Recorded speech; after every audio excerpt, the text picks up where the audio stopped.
In this video, I'll break down all components of blood test results, line by line, so you can read your results like a doctor, without needing a medical degree.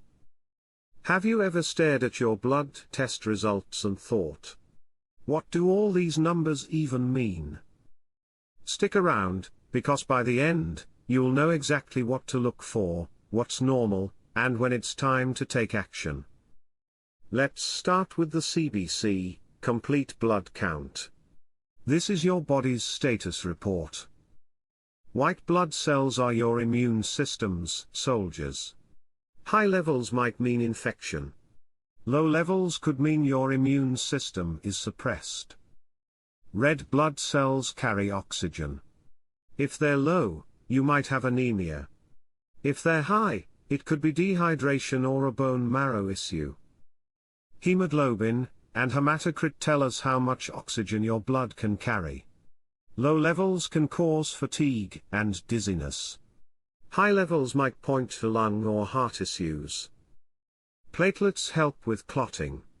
Too few means risk of bleeding. Too many means risk of clotting.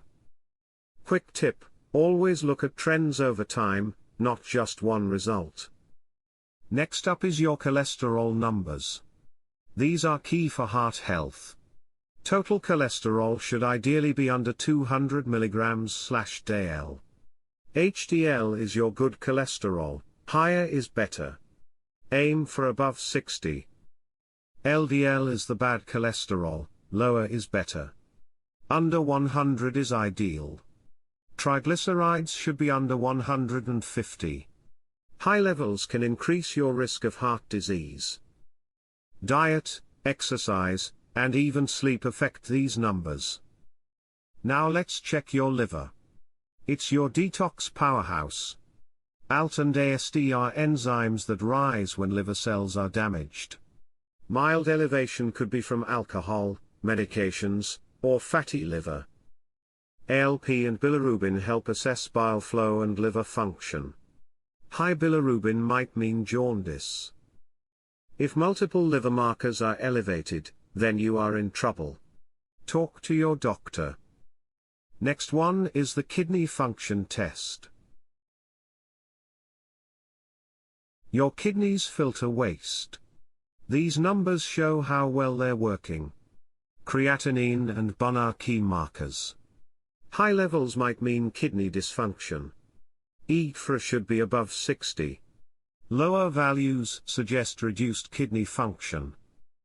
Hydration matters. Dehydration can skew these results. Next one is glucose, which is the blood sugar. Let's talk glucose, your body's fuel. Fasting glucose should be between 70 and 99 mg/dl. Over 126 could mean diabetes. A1C reflects your average blood sugar over 3 months. Under 5.7% is normal. 5.7 to 6.4% means prediabetes. Over 6.5% means diabetes. Lifestyle changes can dramatically improve these numbers. Moving on to thyroid function test. Your thyroid controls metabolism, energy, and mood. TSH is the main hormone to check. Normal range is 0.4 to 4.0. High TSH means underactive thyroid. Low TSH means overactive. Free T3 and T4 are the actual thyroid hormones. They help confirm what TSH is telling you. Symptoms like fatigue, weight changes, or mood swings. Check your thyroid. Micronutrients matter more than you think. Vitamin D should be between 30 and 50 nanograms per milliliter. Low levels can cause fatigue, bone pain, and immune issues. Ferritin shows iron storage. Low ferritin means anemia. High ferritin might mean inflammation or iron overload. B12 and folate are crucial for energy and brain function. Deficiencies can mimic depression or memory loss. Deficiencies can mimic depression or memory loss. So, what now? Don't panic over one abnormal result. Look at patterns and trends. Always discuss results with a healthcare provider. Use your blood test as a roadmap, not a verdict. If you found this helpful, hit that like button, subscribe for more health breakdowns, and drop a comment with any questions or topics you want me to cover next.